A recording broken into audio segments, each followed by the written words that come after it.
আজকে আমি দেখাবো যাদের ফোনের চার্জ দ্রুত শেষ হয়ে যায় তারা কি করবেন।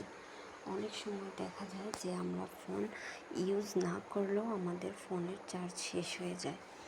তাই আমরা এখন ফোনের চার্জ দ্রুত শেষ হয়ে যাওয়ার সমাধান খুঁজব। আপনারা আপনাদের ফোনের সেটিংয়ে চলে যাবেন। এখন আমি আমার ফোনের সেটিং অপশনে চলে যাচ্ছি। এখান থেকে আপনাদের সেটিং অপশন থেকে সিস্টেম অপশনে চলে যেতে হবে। এই যে দেখুন বন্ধুরা, আমার ফোনের সেটিংয়ে ঢুকে সিস্টেম অপশনে চলে গেলাম। এখান থেকে আপনাদের চলে যেতে হবে ডেভেলপার অপশন নামে একটা অপশন আছে, আপনারা দেখতে পাচ্ছেন, এখানে চলে যেতে হবে। তারপর অনেক নিচের দিকে যেতে হবে আস্তে আস্তে। আমরা দেখি কোথায় যাওয়া যায়।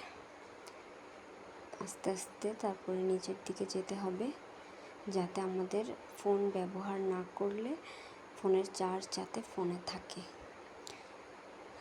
অনেক সময় দেখা যায় ব্যবহার করলে অতিরিক্ত চার্জ কাটে, আবার অনেক সময় চার্জ এমনি চলে যায়। তাই এর সমাধান খুঁজতে আমাদের ভিডিওটি সম্পূর্ণ দেখুন, না টেনে। একটি সাবস্ক্রাইব করে দিবেন, সাথে একটি লাইক করে দিবেন। আমরা নিচের দিকে আসবো, একবারে নিচের দিকে।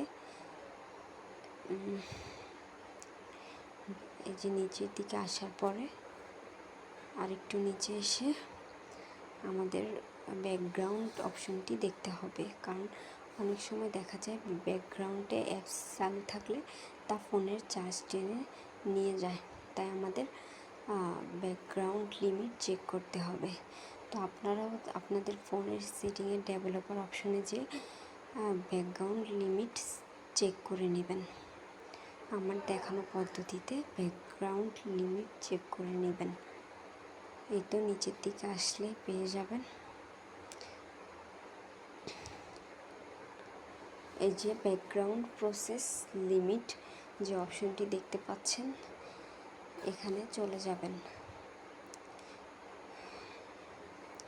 আমার এখানে স্ট্যান্ডার্ড লিমিট দেওয়া আছে, দেখতেই পাচ্ছেন।